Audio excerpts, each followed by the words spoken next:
اللہ رب العزت تمام کائنات کا خالق بھی ہے اور مالک بھی ہے۔ تمام ملکوں کی بادشاہت اسی کے پاس ہے اور وہ اپنی بادشاہی کے مناظر خود دکھاتا بھی رہتا ہے۔ حضرت نوح علیہ السلام کی کشتی کو جب اس نے چاہا تو اتنے بڑے طوفان میں خیر و سلامتی کے ساتھ کنارے پہ لگا۔ حضرت داؤد علیہ السلام کے ہاتھوں میں لوہے کو موم کی طرح نرم بنا دیا۔ حضرت داؤد علیہ السلام کو نبوت کے ساتھ بادشاہی عطا فرمائی۔ حضرت یوسف علیہ السلام کو ایسا حسن عطا فرمایا کہ لوگ آج بھی حسن یوسف کی باتیں کرتے ہیں۔ حضرت موسیٰ علیہ السلام کے مد مقابل جب فرعون آیا تو اس کو دریا میں غرق کر دیا۔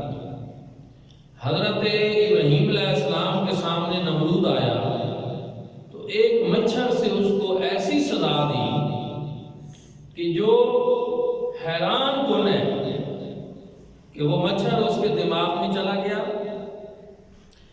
اور اگر کوئی اس کے سر پہ جوتا مارتا تو اس کو آرام رہتا، نہ مارتا تو اس کو تکلیف ہوتی۔ اس طرح چاہے تو نمرود جیسے بادشاہ کو اس طرح وہ جوتے مروا دیتے۔ دوستانِ ذوالفقار کیونکہ مالک حقیقی ہوئی ہے، بادشاہی اصل میں اسی کی۔ پھر ایک چیز اور اس میں سمجھنا ضروری ہے کہ اللہ رب العزت نے اور لوگوں کو بھی، انسانوں کو بھی کچھ چیزیں عطا کی ہیں۔ مثلا ہمارے یہاں اگر کسی کے پاس زمین ہو، وہ خریدے یا اس کو وراثت میں ملے، تو ہم اگر پوچھیں کسی سے کہ بھائی یہ زمین کس کی ہے تو لوگ بتاتے ہیں کہ یہ فلاں شخص کی ہے۔ اگر یہ کہا جائے کہ زمین تو ساری اللہ پاک کی ہے تو یہ بات بھی درست ہے، لیکن ہم اگر یہ کہیں کہ یہ فلاں شخص زید ہے یا بکر ہے، یہ ایک پلاٹ اس کا ہے، تو یہ بھی بات تو درست ہے۔ لیکن اصل بات یہ ہے کہ مالک حقیقی ساری کائنات کا اللہ پاک ہے، لیکن یہ مجازی ملکیت ہے۔ لیکن شریعت مطہرہ اور ضابطے اور قوانین وہ کسی بھی انسان کو جو اس کی ملکیت میں چیز ہو اس کو اپنی مرضی سے استعمال کرنے کی اجازت بھی دیتے ہیں۔ مثلا ایک بندہ زمین کا مالک ہے تو اب وہ چاہے تو اس پہ گھر بنائے، چاہے تو اس پہ دکان بنا لے، چاہے اس پہ کرایہ کے لیے دینے کے لیے کوئی کوارٹر بنا لے، آپ اور میں ہم اس کی ملکیت میں مداخلت نہیں کر سکتے۔ اس کو یہ نہیں کہہ سکتے کہ آپ ایسا کیوں کر رہے ہیں، کیونکہ یہ اس کی ملکیت ہے۔ یعنی جس کی ملکیت میں جو چیز ہوتی ہے وہ اس میں حق تصرف رکھ سکتا ہے، جس طرح چاہے اس کو استعمال کر سکتا ہے۔ تو یہ دنیا کے اندر جو اس طرح کے مجازی مالک ہیں ان کو بھی یہ حق دیا جاتا ہے کہ وہ آگے کسی کو دینا چاہیں تو دے دیں، اس کو جس طرح استعمال کرنا چاہیں وہ استعمال کر دیں۔ اس بات کے سمجھتے ہوئے کبھی کوئی یہ نہیں کہتا کہ اس طرح زمین کی نسبت کسی کی طرف کرنے سے، مکان کی نسبت کسی کی طرف کرنے سے، یا کوئی مال ہو کسی کے پاس اس کی نسبت کسی کی طرف کرنے سے کوئی شرک ہو جاتا ہے۔ کوئی ایسا نہیں کہتا، کیوں؟ اس لیے کہ ساری کائنات اس بات کو جانتی ہے کہ اصل مالک حقیقی وہ اللہ رب العزت کی ذات ہے، اور باقی یہ جو جتنی ملکیتیں ہم ظاہر کرتے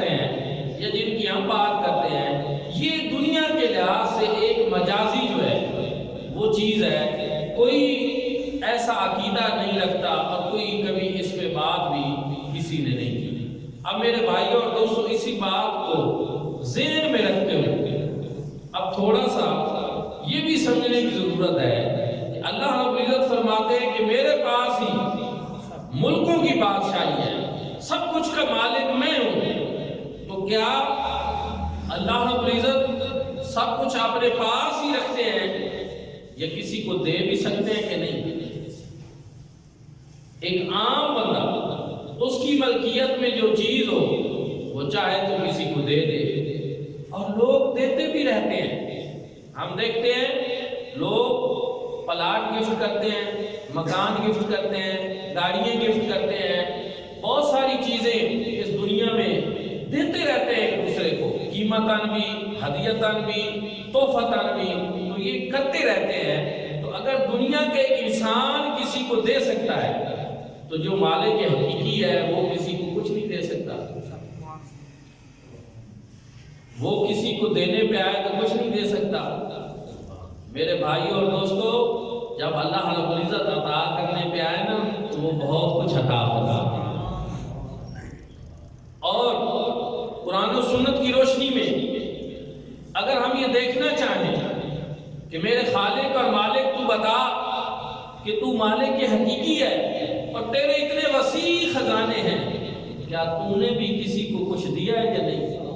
کسی کو کچھ عطا کیا ہے یا نہیں؟ تو آگے سے جواب کیا ملتا ہے؟ اللہ رب العزت ارشاد فرماتے ہیں اِنَّا أَعْطَيْنَاكَ الْكَوْثَرَ، کہ بے شک ہم نے اے محبوب آپ کو کوثر عطا فرمایا، ہم نے آپ کو کوثر عطا فرمایا۔ کوثر کیا ہے؟ یہ مبالغے کا صیغہ، بہت زیادہ کثرت، بہت زیادہ کثرت۔ عربی زبان میں کثرت کی جہاں انتہا کرنی ہو، جہاں حد درجہ زیادتی بیان کرنی ہو، تو وہاں کوثر کا لفظ استعمال ہوگا، جو رب تعالیٰ نے اپنے محبوب کے لیے ارشاد فرمایا۔ اور دوسرا، یہاں حضرت ضیاء الامت جسٹس پیر محمد کرم شاہ الازہری رحمۃ اللہ تعالی علیہ فرماتے ہیں کہ ایک صفت ہوتا ہے اور ایک اس کی ایک موصوف ہوتا ہے اور ایک اس کی صفت ہوتی ہے۔ کبھی ایسا نہیں ہوتا کہ صفت موصوف کے بغیر پائی جائے۔ خطیب کی خطابت تب ہوگی جب خطیب ہوگا، ادیب کا ادب تب ہوگا جب ادیب ہوگا، شاعر کی شاعری تب ہوگی جب شاعر ہوگا۔ یہاں اللہ رب العزت نے قرآن میں جہاں حضور علیہ السلام کی صفت کوثر بیان فرمائی، اس سے پہلے اللہ رب العزت نے حضور نبی کریم صلی اللہ علیہ وآلہ وسلم کی ذات کا ظاہری طور پر ذکر نہیں فرمایا، ضمیر ذکر فرمایا، موصوف کو مخفی رکھا۔ کیوں؟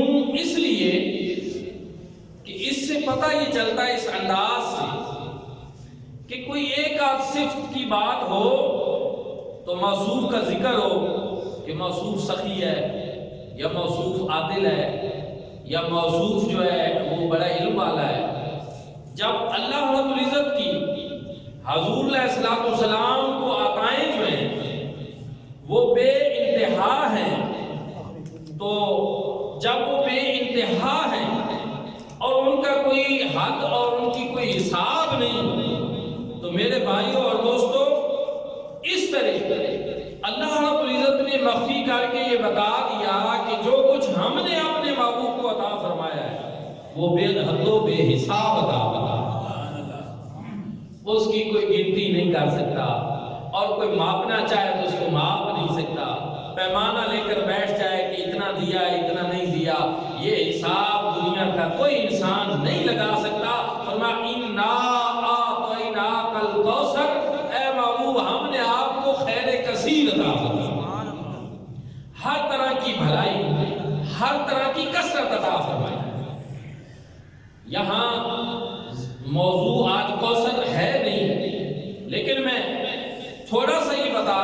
کہ امام راضی کو آپ پڑھیں، علامہ محمد اشرف سیالی صاحب کی کوثر الخیرات پڑھیں، اور مفسرین کی آپ کتابیں پڑھیں تو کوثر کے حوالے سے وہ کہتے ہیں کہ یہاں کثرت مراد ہے کس چیز کی؟ حضور علیہ السلام کے اہل بیت کی کثرت بھی یہاں مراد ہے، حضور کی امت کی کثرت بھی یہاں مراد ہے، حضور علیہ السلام کے علم کی کثرت بھی یہاں مراد ہے، حضور علیہ السلام کی ہر حوالے سے جو خیر ہے، ہر وہ چیز جو خیر ہے، اللہ رب العزت نے اس کی آپ کو کثرت عطا کی۔ کوئی چیز گویا اپنے بابو کو کم نہیں عطا، حسن ایسا کہ اس جیسا کوئی اور حسن نہیں، علم ایسا میرے آقا کا کہ حضور جیسا کسی کا علم نہیں، جود و سخا ایسا کہ کائنات میں ایسی سخاوت کسی کی نہیں۔ حضرت جابر بن سامرہ بیان کرتے ہیں 14ویں کی رات تھی، حضور نبی کریم صلی اللہ علیہ وآلہ وسلم مسجد نبوی میں آرام فرما اور سرخ جبہ زیب تن فرمائے ہوئے، میں حاضر ہوا مسجد میں اور میں نے دیکھا کہ حضور علیہ السلام نے سرخ دھاری دار جبہ زیب تن فرمایا، اور پھر 14ویں کی رات تھی، آسمان کا چاند بھی میرے سامنے تھا، میں کبھی آسمان کے چاند کو دیکھتا، کبھی جناب عبداللہ کے بدر منیر کو دیکھتا، کبھی میں آسمان کے چاند کو دیکھتا، کبھی جناب سیدہ آمنہ کے چاند کو دیکھتا۔ فرماتے ہیں بالآخر میں یہ فیصلہ کرنے پر مجبور ہو گیا کہ فائزہ ہوا احسن عندی من القمر، کہ سرکار کا چہرہ تو چاند سے بھی کہیں زیادہ حسین ہے۔ عالم چشتی نے اسی لیے کہا سمجھا نہیں ہنوز میرا عشق بے سوال، تو کائنات حسن ہے یا حسن کائنات؟ کیونکہ ساری کائنات کا حسن جب اس کو سمیٹا جائے تو یا رسول اللہ وہ آپ کا حسن نظر آتا ہے، اور اگر آپ کے حسن کو پھیلایا جائے تو پھر کائنات کے اندر سارا حسن یہ آپ ہی کا نظر آتا ہے۔ دوستانے ذی وقار، اور پھر آپ کا حسن بھی لاجواب اور بے مثال، اور آپ کی جود و سخا، آپ کی عطا، ایک ایک ادا، آپ کے معجزات کثیر۔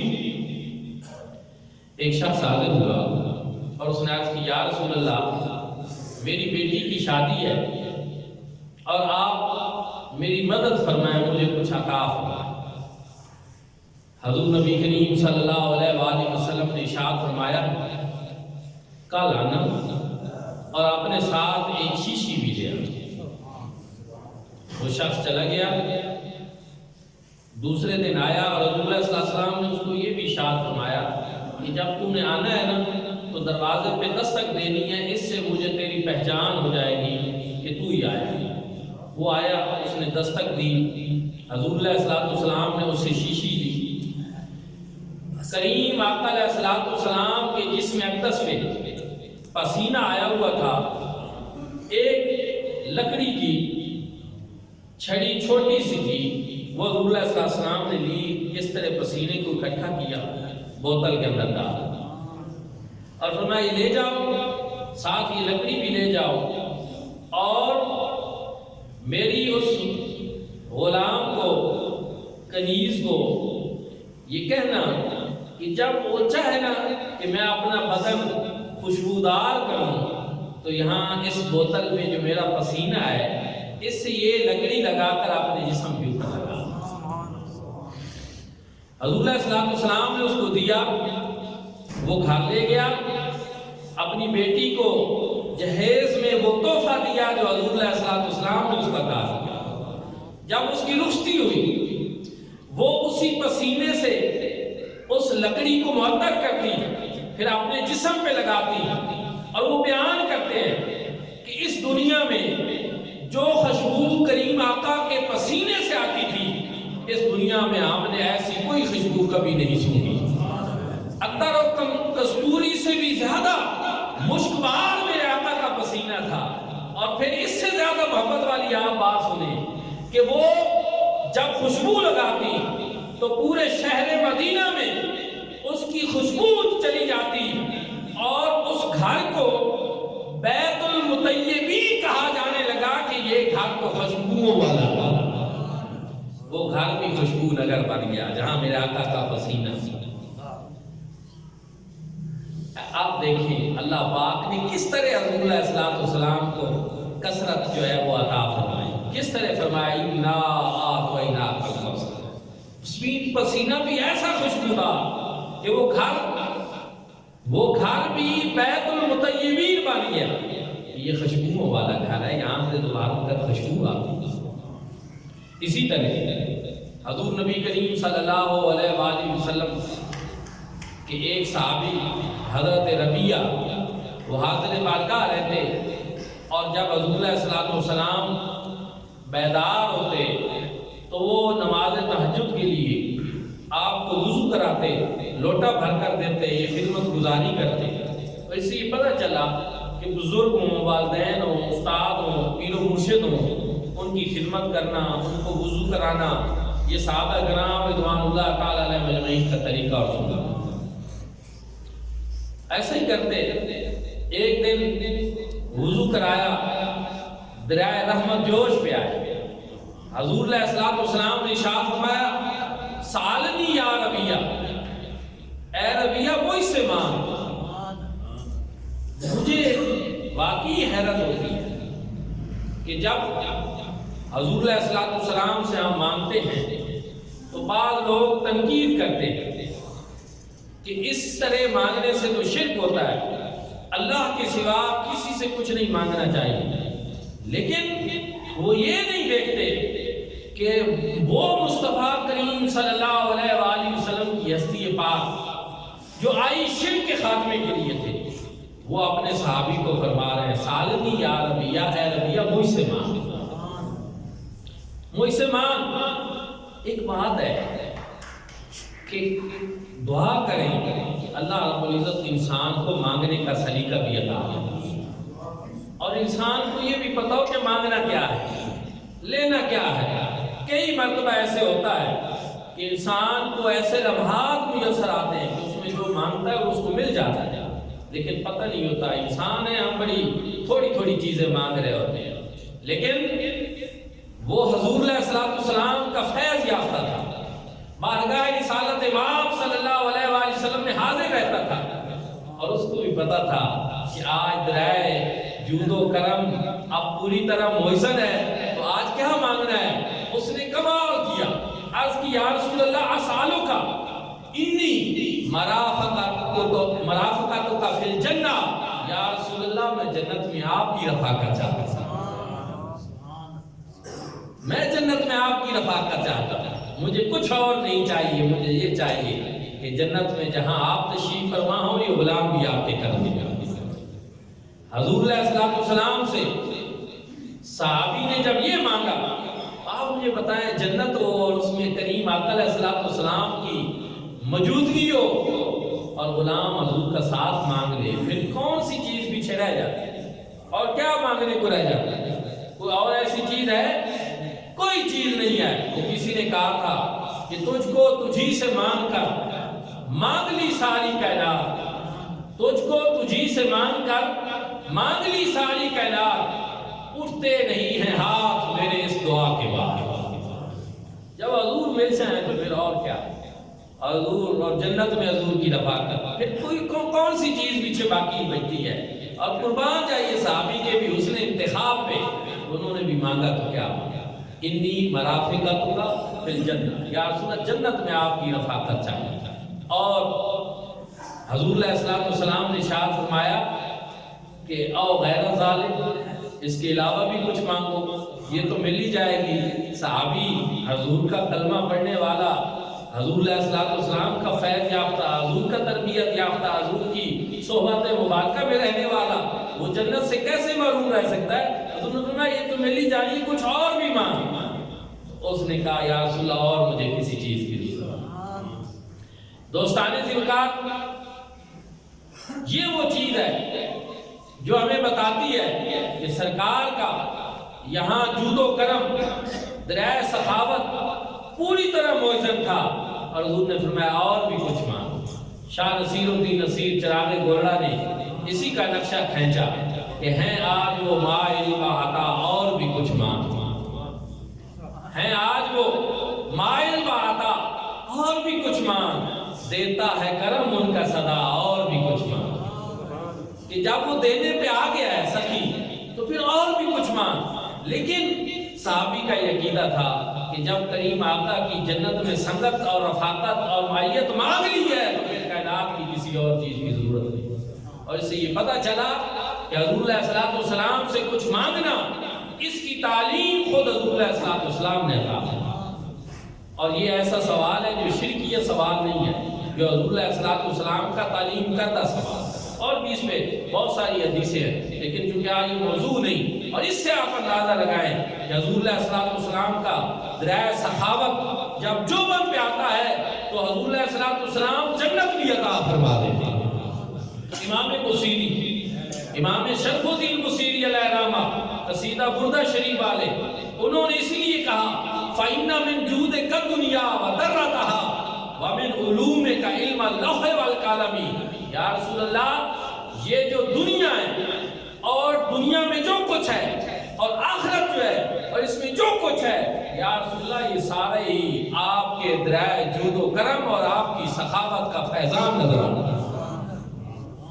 وَمِنْ عُلُومِكَ عِلْمَ اللَّوْحِ وَالْقَلَمِ، اور یہ جو لوح و قلم کا علم ہے یہ تو آپ کے علوم میں سے بعض حصہ ہے، سارا نہیں، آپ کے علوم کا بعض حصہ یہ لوح و قلم کا علم ہے۔ آپ کو پتہ ہے لوح و قلم کا علم کیا ہے؟ قرآن پاک پہلے لوح محفوظ میں اترا اور جو کچھ قرآن میں ہے وہ لوح محفوظ پہ تھا، اور اللہ نے وہ سارے کا سارا علم سینہ مصطفیٰ میں نازل کر دیا۔ امام بصیری یہ نہیں کہتے کہ آپ کا علم اتنا ہے جتنا لوح کا علم ہے یا جتنا قلم کا ہے، نہیں، وہ عرض کرتے یا رسول اللہ من علوم کا، یہاں پر من بازیت والا ہے، من تابیزیہ ہے، بازیت والا، من علوم کا علم اللوح والقلم، یہ لوح و قلم کا علم جو ہے یہ آپ کے علوم میں سے تو آپ کے علم کا بعض حصہ ہے۔ اس لیے دوستان ذی وقار، جس کو اللہ نے اس طرح کی کثرت عطا فرمائی ہے، علم کی کثرت، اختیارات کی کثرت، اہل بیت کی کثرت، امت کی کثرت، ہر چیز کی کثرت، اللہ رب العزت نے مصطفیٰ کریم فرمائی نا اعطیناک الکوثر، اے محبوب ہم نے آپ کو خیر کثیر عطا۔ حضرت قتادہ رضی اللہ تعالیٰ عنہ جنگ میں تھے، دوران جنگ آپ کی آنکھ کا ڈھیلا باہر آ گیا اور لڑک کر آپ کے گال مبارک کے اوپر آ گیا۔ بعض صحابہ یہ چاہتے تھے کہ ہم اس کو کاٹ دیں، انہوں نے کہا نہیں، کاٹنے کی ضرورت نہیں، اگر بیماری لگ گئی ہے، نقصان پہنچا ہے آنکھ کو، تو مسیحا بھی تو موجود ہے، طبیب بھی موجود ہے۔ کریم آقا کی بارگاہ میں آئے، حضور علیہ الصلوۃ والسلام نے دعا مانگی، وہ ڈھیلا اٹھا کر حضرت قتادہ کی آنکھ میں رکھ دیا۔ حضرت قتادہ بھی بیان کرتے ہیں کہ وہ آنکھ جو مجھے حضور علیہ الصلوۃ والسلام نے عطا فرمائی تھی، پھر اس کی بینائی میں کبھی کمزوری نہیں آئی، اس کی خوبصورتی بڑی زیادہ ہو گئی۔ اور حضرت قتادہ کی جو اولاد تھی اس میں بھی یہ بات تھی کہ وہ آنکھ جو حضرت قتادہ کو حضور نے عطا فرمائی، ان کی اولاد میں بھی اس آنکھ میں زیادہ خوبصورتی نظر آتی۔ لوگ ان کی اولاد میں سے کسی کو دیکھتے تو پہچان جاتے تھے اس آنکھ کی وجہ سے کہ یہ قتادہ کی اولاد میں سے۔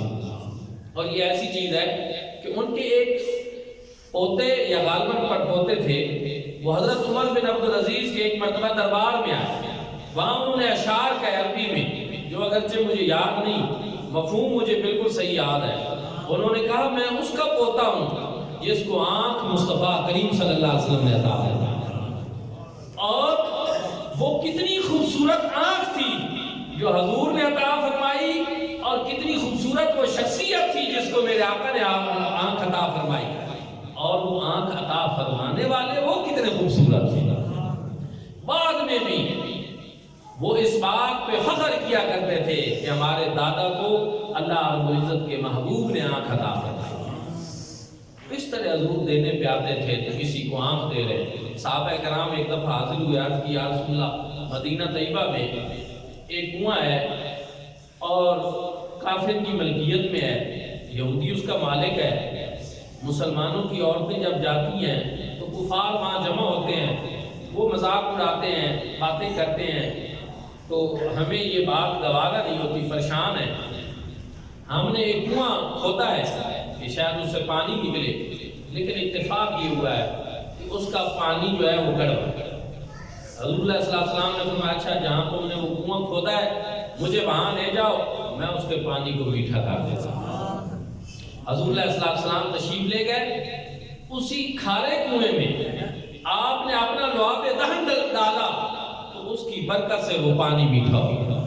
اور میں یہاں یہ بھی بتا دوں کہ صرف ایک کنواں نہیں، اس کو بیر بدعت کہا جاتا تھا، جس کی یہ میں روایت بیان کروں، لیکن صرف ایک نہیں، کئی ایسے کنویں ہیں جن سے حضور علیہ السلام نے پانی پیا اور جن میں اپنا لعاب دہن ڈالا تو اللہ رب العزت نے ان کو میٹھا کھا۔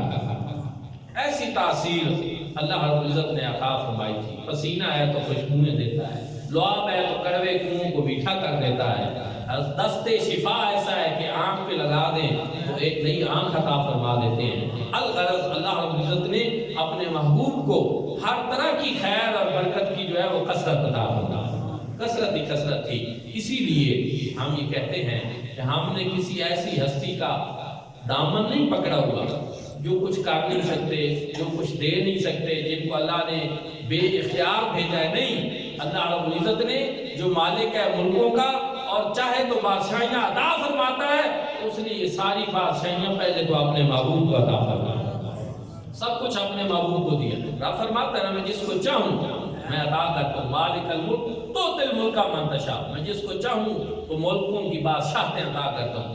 آپ مجھے بتائیں اللہ رب العزت سب سے زیادہ چاہتے کس کو؟ وہ فرماتا ہے جس کو میں چاہتا ہوں عطا فرماتا ہوں۔ وہ چاہتا کس کو زیادہ ہے؟ کائنات میں میرے محبوب سے زیادہ کس کو چاہتا ہے؟ تو اس لیے قرآن سے یہ ثابت ہوتا ہے کہ اگر اللہ رب العزت سب سے زیادہ اپنے محبوب کو چاہتے ہیں تو سب سے زیادہ بادشاہیاں بھی اپنے محبوب کو عطا کرتا ہے۔ تو اس لیے اللہ رب العزت نے اختیارات عطا فرمائے، علم عطا فرمایا اور حسن عطا فرمایا، کردار عطا فرمایا، اخلاق عطا فرمایا۔ دعا ہے کہ اللہ کریم ہم سب کو حضور علیہ السلام کی سیرت طیبہ کو سمجھنے کی اور اس پر عمل پیرا ہونے کی توفیق عطا فرمائے۔